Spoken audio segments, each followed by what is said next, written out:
বহু দেবদেবী ও বহু ভগবানের চাপে পড়ে আমরা ভুলে যাই সনাতন ধর্মের মূল সৃষ্টিকর্তাকে। এই অস্পষ্টতা থেকে মনে হয় গভীর হীনমনতার এবং এক পর্যায়ে নিজ ধর্মের প্রতি আস্থা হারিয়ে বিভিন্ন ফাঁদে পড়ে বা টাকার লোভে সনাতন ধর্ম ত্যাগ করে এবং নাস্তিকতার খাতায় নাম লেখানো মোটেই স্বাভাবিক নয়। তাহলে এই ফাঁদ থেকে বাঁচার উপায় কি? এই প্রশ্নের উত্তর হচ্ছে জ্ঞান, বিশুদ্ধ সনাতনী জ্ঞান। আপনি জেনে আনন্দিত হবেন যে সনাতন ধর্মের প্রতি কাউকে আকৃষ্ট করার জন্য কোনো প্রকার মিথ্যার প্রয়োজন নেই। সনাতন ধর্মের প্রকৃত বিষয়গুলো প্রকৃতভাবে জানতে বা জানার ইচ্ছা থাকলে সমস্ত মানুষ তার সকল প্রশ্নের উত্তর পেয়ে যাবে। মনে রাখবেন, যখন কোনো মানুষ সনাতন ধর্মের প্রকৃত সত্য বা তত্ত্বকে জানবে, তখন সে সনাতন ধর্ম ত্যাগ করার চিন্তা ছেড়ে আরও শক্তভাবে সনাতন ধর্মকে আঁকড়ে ধরবে। কারণ সনাতন ধর্ম নিয়ে সঠিকভাবে গবেষণা করলে আপনি এমন একটি বিষয়ও পাবেন না যেটা নিয়ে কারো কাছে লজ্জা পেতে হবে। প্রিয় দর্শক, সনাতনের শিকড়ের দর্শনে আমাদের আজকের আয়োজন ঈশ্বর, ভগবান ও দেবতাদের বিষয়ে। আমরা জানতে চাই ঈশ্বর, ভগবান ও দেবতা শব্দটির প্রকৃত অর্থ খুঁজে বের করতে চাই। এই তিনটি শব্দের মধ্যে মৌলিক পার্থক্য এটা জানতে পারলে আমরা আধ্যাত্মিকতার মায়াজাল ভেদ করে আর এক ধাপ এগিয়ে যাব ঈশ্বরের ঈশ্বরিকতাবাদীকে।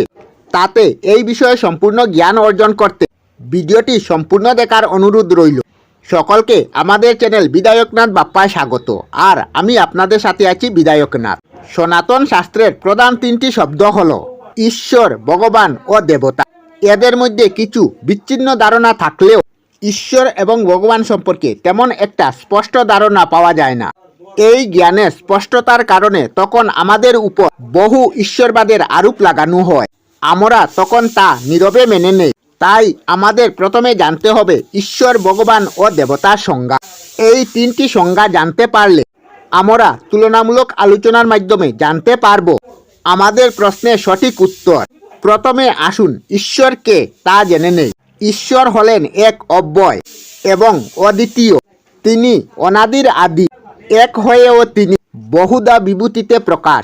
যেমন তিনি একদিকে সৃষ্টিকর্তা এবং স্থিতিকর্তা, অন্যদিকে তিনি প্রলয়ের কর্তা। ঈশ্বর হলেন জাগতিক ক্ষমতা সর্বোচ্চ স্থানে অবস্থাপনকারী কোনো অস্তিত্ব। আর্যদের স্বীকৃতি সত্যে মূলত ঈশ্বর বিষয়ে এইভাবে ধারণা দেওয়া হয়েছে। এই ঈশ্বরের ধারণা ধর্ম ও ভাষাভেদে কিছুটা ভিন্ন হলে সকল ধর্মই ঈশ্বর বলতে এক অন্তত্ব অসীম সত্তাকে প্রকাশ করে, যা সর্বকারণের আদি কারণ। এবার আসুন জেনে নেওয়া যাক ভগবানকে। ভোগ ও বান এই দুটি শব্দের সন্ধির ফলে মূলত ভগবান শব্দের উদ্ভব হয়েছে। ভোগ শব্দের অর্থ ঐশ্বর্য এবং বান শব্দের অর্থ অধিকারী, অর্থাৎ যিনি ভোগ তথা ঐশ্বর্যের অধিকারী তাকে আক্ষরিকভাবে বলা হয় ভগবান। পরাশর মুনি ভগবানের সংজ্ঞা দিতে বলেছে, যার মধ্যে সমস্ত ঐশ্বর্য, সমস্ত বীর্য, সমস্ত যশ, সমস্ত শ্রী, সমস্ত জ্ঞান, সমস্ত বৈরাগ্য এই 6টি গুণ পূর্বমাত্রায় বিদ্যমান, তিনি হচ্ছেন ভগবান। এই কারণে সনাতন ধর্মের বহু মুনি, ঋষি, মহামুনি তাদের নামের আগে ভগবান শব্দ ব্যবহার করতে দেখা যায়। অন্যদিকে দেবতা শব্দের অর্থ হল যাদের মানে এবং দানে আমরা স্পুষ্ট। প্রকৃতির সে সকল উপাদানের পরমেশ্বরের সৃষ্টি বিভূতি জীবের জীবনধারাকে সর্বদা মসৃণ করে রেখেছে এবং তাদের দানে জীব তথা মানুষ পুষ্ট থাকে। তারাই মূলত দেবতা। অন্যভাবে বলতে গেলে দেবদেবীরা হচ্ছে নিরাকার ঈশ্বরের বিভিন্ন শক্তির সাকার রূপ। যেমন নিরাকার ঈশ্বরের বিদ্যাদায়িনী দেবীর সাকার স্বরূপ হচ্ছেন দেবী সরস্বতী।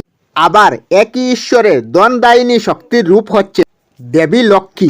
এইভাবে 33 কোটি দেবদেবীর সবাই সেই একই ঈশ্বরের এক একটি শক্তির সাকার স্বরূপ।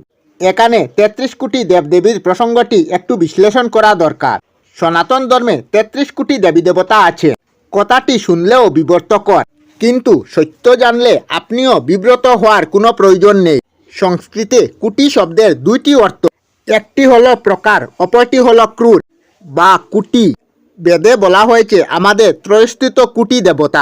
দুর্ভাগ্যজনকভাবে ত্রয়স্থি মাসতি শব্দকে বাংলায় 33 অনুবাদ করা হলেও কোটি শব্দকে আর অনুবাদ করা হয়নি, যার কারণে 33 প্রকার দেবদেবী হয়ে উঠলেন 33 কোটি দেবদেবী। এই 33 প্রকার দেবদেবী হচ্ছে প্রথম 12 প্রকার আদিত্য, এরপর 11 প্রকার রুদ্র। এই একাদশ রুদ্রই হলেন মহাদেবের বিভিন্ন রূপ। আর আছেন 8 জন বসু। এই 8 প্রকার বসুই আমরা ছেলেবেলায় পড়েছি, 8 অষ্টবসু, এবং সর্বশেষে 2 জন অশ্বিনী। এই সব মিলিয়ে 33 প্রকার দেবদেবীকে 33 কোটি দেবদেবী বলে অভিহিত করেছে। এবার আসুন মূল আলোচনায় যাওয়া যাক। যশ, বীর্য, ঐশ্বর্য, শ্রী, জ্ঞান ও বৈরাগ্য, এই 6টি গুণ যার মধ্যে থাকে তাকে বলা হয় ভগবান। আর সকল গুণ যার মধ্যে থাকে তাকে বলা হয় ঈশ্বর। কিন্তু সাধারণ মানুষ হিসাবে জন্ম নেওয়ার কারণে এই 6টি গুণ অর্জন করা সম্ভব নয়। শুধু অবতার রূপে জন্ম নেওয়া কারো পক্ষে কেবল এই 6টি গুণ অর্জন করা সম্ভব। তাছাড়াও সব দেবতা এই 6টি গুণের অধিকারী। এই জন্য বলা হয় ভগবান রামচন্দ্র, ভগবান পরশুরাম ইত্যাদি। কিন্তু পরমেশ্বর ঈশ্বর বলা হয় শুধু মানবরূপে জন্মগ্রহণকারী শ্রীকৃষ্ণ এবং পরম ব্রহ্ম বা ব্রহ্মকে।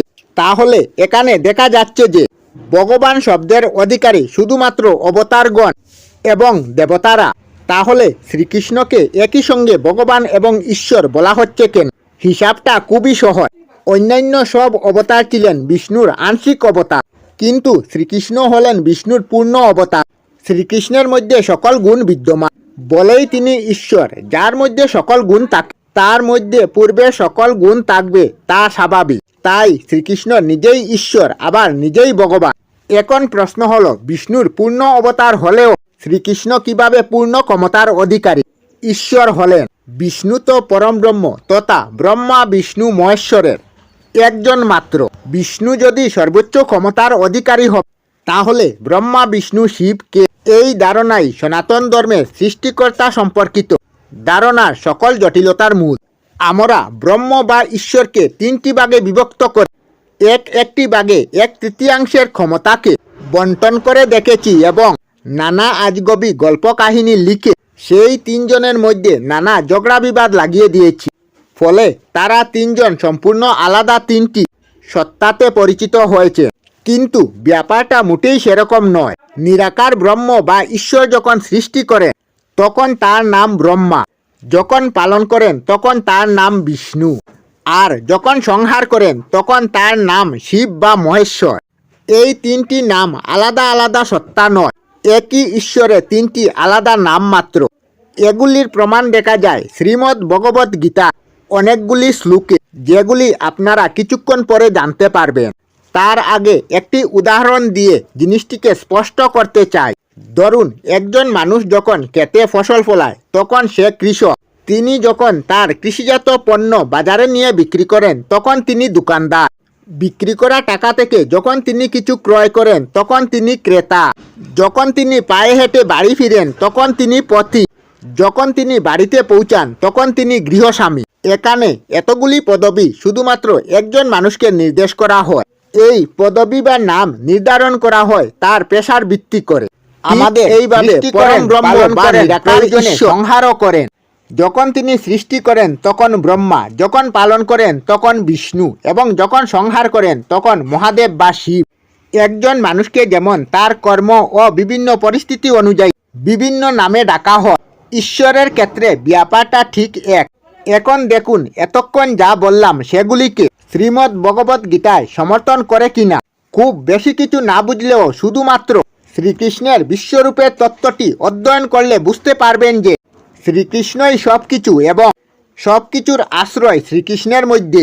শ্রীকৃষ্ণের বিশ্বস্বরূপের মধ্যে যা কিছু নেই তার পূজা প্রার্থনা আরাধনা করার প্রয়োজন নেই। কিন্তু আমরা এই মূল তত্ত্ব না বুঝে শুধু বহু দেবতাই নয় নির্বুদ্ধের মতো পার্থক্য করে চলেছি। ব্রহ্মা বিষ্ণু মহেশ্বরের মধ্যেও যাই হোক, ঈশ্বর হিসাবে শ্রীকৃষ্ণ যে সব কিছু। এবার এই প্রমাণগুলি তুলে ধরছি গীতার আলোকে। গীতার 10ম অধ্যায়ের 6 নম্বর শ্লোকে বলা হয়েছে, সপ্তঋষিদের পূর্বজাত সনকাদি 4 কুমার 14 মনু এবং এই জগতের স্থাবর জঙ্গম আদি সমস্ত আদি প্রজা তারাই সৃষ্টি করেছে। আপনারা জানেন ব্রহ্মার মন থেকে উৎপন্নদের মনু বলা হয়, কিন্তু এখানে শ্রীকৃষ্ণ বলেন 14 মনু তার নাম থেকেই উৎপন্ন। তার অর্থ ব্রহ্মই শ্রীকৃষ্ণ। আবার দেখুন, গীতার 11 অধ্যায়ে 15 নম্বর শ্লোকে বলা হয়েছে, অর্জুনকে বিশ্বরূপ দেখাতে গিয়ে শ্রীকৃষ্ণ তার দেহে কমলাসনে স্থিত ব্রহ্মকে ধারণ করেছিলেন। আবার 10 অধ্যায়ের 30 নম্বর শ্লোকে ভগবান বলেছেন, রুদ্রের মধ্যে আমি শিব, অর্থাৎ শ্রীকৃষ্ণই যে এখানে শিব তা প্রমাণিত হল। শ্রী শ্রী গীতার 13তম অধ্যায়ে 17 নম্বর শ্লোকে বলা হয়েছে, পরমাত্মাকে যদিও সমস্ত ভূতে বিভক্ত রূপে বোধ হয়, কিন্তু তিনি বিভক্ত, যদিও তিনি সর্বভূতের পালক, কিন্তু বিষ্ণু তার থেকে সংহারকর্তা শিব, সৃষ্টিকর্তা ব্রহ্মা বলে জানান। শুধু তাই নয়, শ্রীকৃষ্ণ যে ব্রহ্ম এই কথা বলা হয়েছে গীতার 18 নম্বর অধ্যায়ের 29 নম্বর শ্লোকে, আমি নির্বিশেষে ব্রহ্মের প্রতিষ্ঠাতা বা আশ্রয়, অব্যয় বা অমৃতে শাশ্বত ধর্মের এবং ঐকান্তরী সুখের আমি আশ্রয়। এছাড়াও গীতার 10 অধ্যায়ের 31 নং শ্লোকে ভগবান শ্রীকৃষ্ণ বলেছেন, আমি রাম। অন্যদিকে গীতার 10 অধ্যায়ের 24 নম্বর শ্লোকে বলেছেন, সেনাপতির মধ্যে আমি কার্তিক।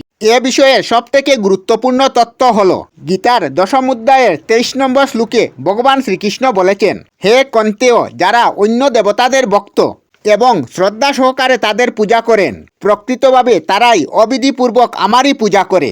প্রিয় দর্শক, আমরা মনে করি ঈশ্বর ভগবান ও দেবতার মধ্যে আমাদের মনে আর কোনো সঞ্চয় রইল না। আমরা আমাদের চ্যানেলে সব ধরনের ভিডিও আপলোড করি, যেমন ব্লগ, নিউজ, কুকিং ভিডিও, ধার্মিক আলোচনা ইত্যাদি। যদি আপনারা এই ধরনের ভিডিও দেখতে পছন্দ করেন, তাহলে এই চ্যানেলটি নিশ্চয়ই সাবস্ক্রাইব করবেন। আমি আপনাদের সাথে বিদায়ক না, আজকের মতো বিদায় নিলাম। আর ভিডিওটি ভালো লাগে লাইক, শেয়ার ও কমেন্ট করবেন। ভিডিওটি সম্পূর্ণ দেখার জন্য অশেষ ধন্যবাদ।